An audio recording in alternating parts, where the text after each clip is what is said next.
Let's go to the complete and narrated chapter of One Piece, 1141. Ready? Then let's go after the intro.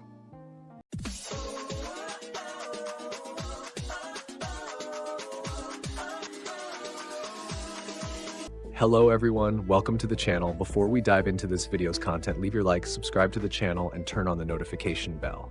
This helps the channel a lot. We are very close to reaching 10,000 subscribers, so give us this support. Well, let's get to the video. Ulti watches Who's men beating Page 1 while she cries in anger. Who's Who has a sword pointed at Page 1's head, and Ulti cries a lot, furious at the sight of it. Page 1, opening text, after the exploration in the castle. The chapter begins with Nami spreading her arms, angry, saying, "I searched through that whole gigantic castle, thinking there might be a giant diamond or gold or pearls." Road whispers to Nami, saying, "Don't say that out loud, Knight." Nami replies, "That was my only goal. I'm not interested in the monster called Loki." We see that they are in Svalar with the giants who were attacked by the Holy Knights. They react. Loki? Diamonds? Road tries to change the subject and says, "Don't worry, don't bother with that. Relax, sleep peacefully." Road continues, "You said too many forbidden words, Namitas." Nami, still lamenting, "Oh, my treasure." Road scolds her again. Page reduction box, Treasure Tree Atom Exploration Team. We see Frankie talking to Ripley. Frankie says, "I didn't expect there to be such amazing places here."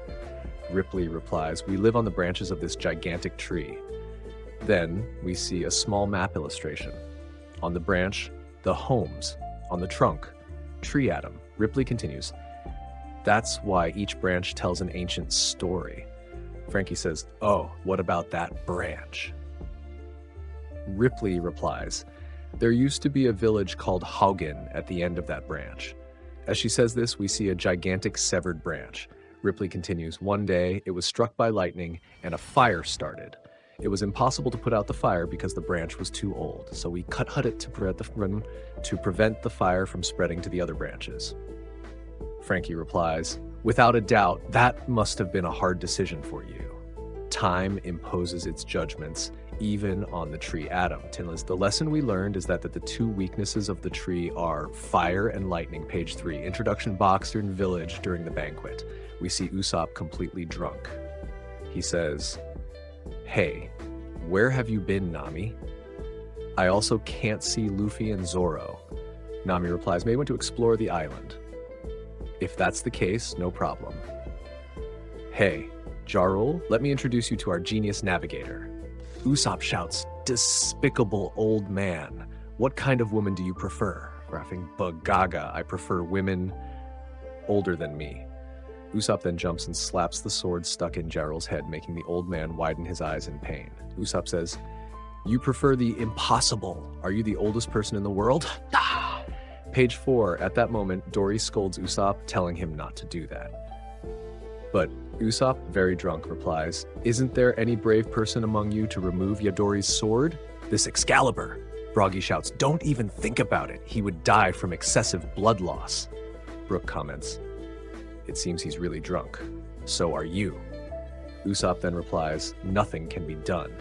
Nami, next to Jinbei, says, "Coming here was his lifelong dream." Jinbei laughs and says, "Wahahabias." We see Sanji looking for Gird. Page 5. Then we see Gird, who says, "He suffered fractures in the bones of his hands and feet due to the pressure on them. As for the other guard, it seems he was injured by a sharp object.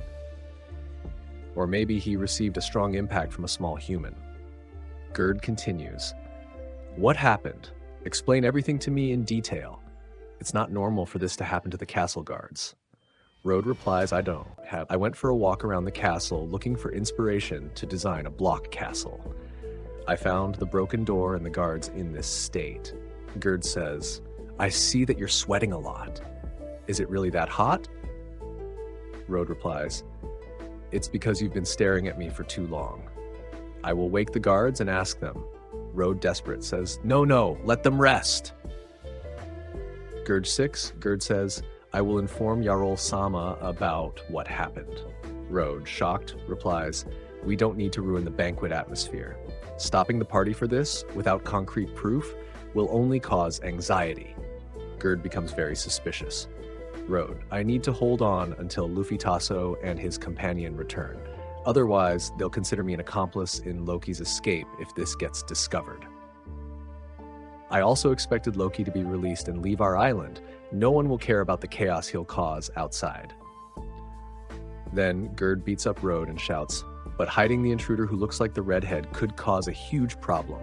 Spit out what you know. I bet you know what happened. Pages 7 and 8. The Realm of the Dead. Zoro says, hey Luffy, the situation doesn't match what I heard from you.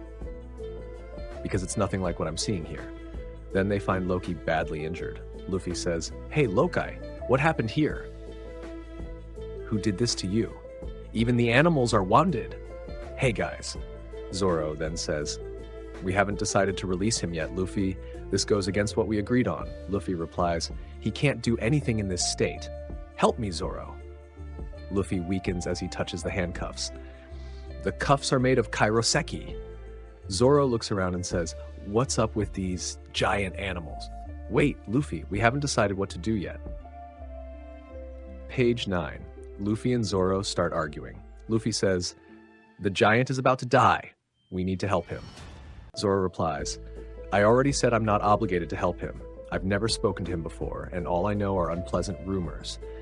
But what I'm sure of is that if a giant the size of Oars, even Elbaf would be in an envious position because Zoro then kicks Loki's wound. Luffy shouts, what are you doing, Zoro? Page 10. Loki lets out a cry of pain and says, you bastard, who are you? Then, Loki loses consciousness again. Luffy, in shock, exclaims, oh, did he just die now? Zoro coldly replies, if he died, then it was his fate. Luffy glares at Zoro in anger, his eyes bulging, and says, how can you be so cruel? One Piece narrated chapter. Zoro says, let's remove the kairoseki, but we'll leave one cuff on his leg. We'll talk to him when he regains consciousness.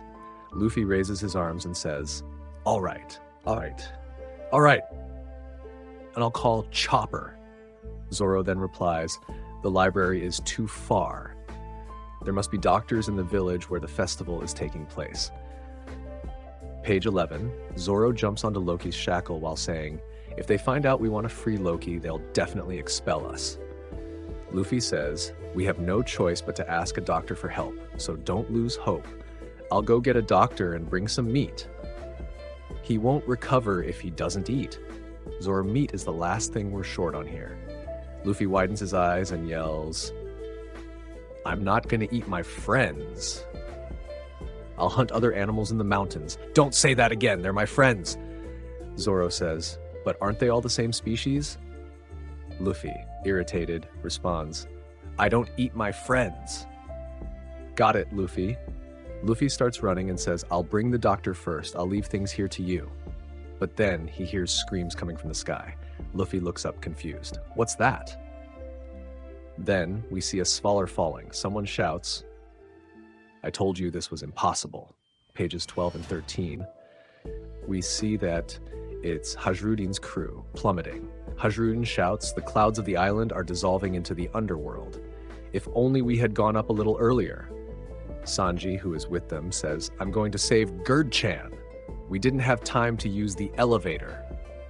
This is an emergency. Goldberg says, we'll end up living in hell if Loki is freed. But this is a disaster. We're going to die like this. Hajrudin says, forgive me, my friends. I miscalculated.